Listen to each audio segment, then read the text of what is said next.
Hello, I'm Giles Watling. I'm the MP for Clacton, and it's been my joy and honour to be that for the last 5 and odd years. I've been part of this community since 1957.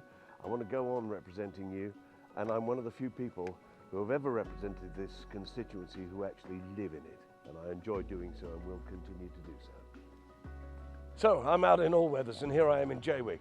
I was part of the team that put together the bid to get the Freeport into Harwich and Felixstowe up the road. Now that Freeport is going to really change things around here. We're going to see massive employment.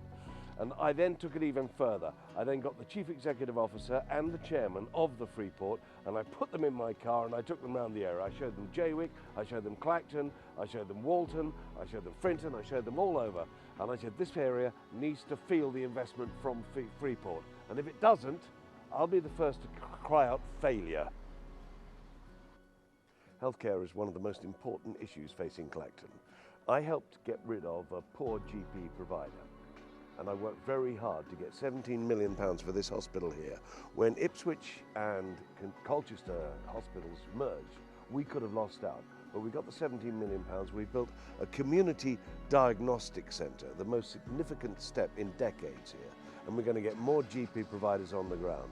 Health is at the forefront of my thinking, and we're very nearly close to a big move on dentists. Dentists in the NHS for people in Clacton. Very important, working on it now. I can be independently minded if I need to be for the sake of Clacton.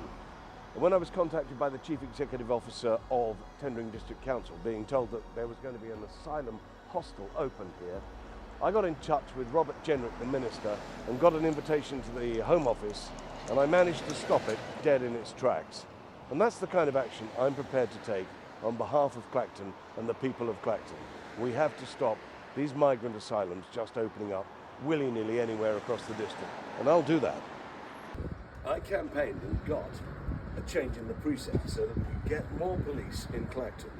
I'm working towards that, and we've now got more police than ever more in Essex. And this is very important because only recently I went out on a walk with some of my team on a knife crime walk, and we found a very nasty knife on Clacton seafront. And here's a knife bin, which is where the knife should be put to get them off the streets of Clacton. We need to clean up this town, and the police are here to do it.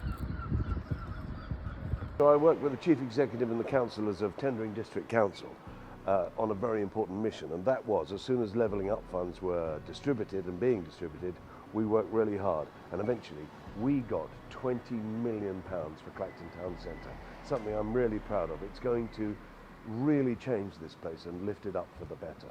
Clacton will be strong again.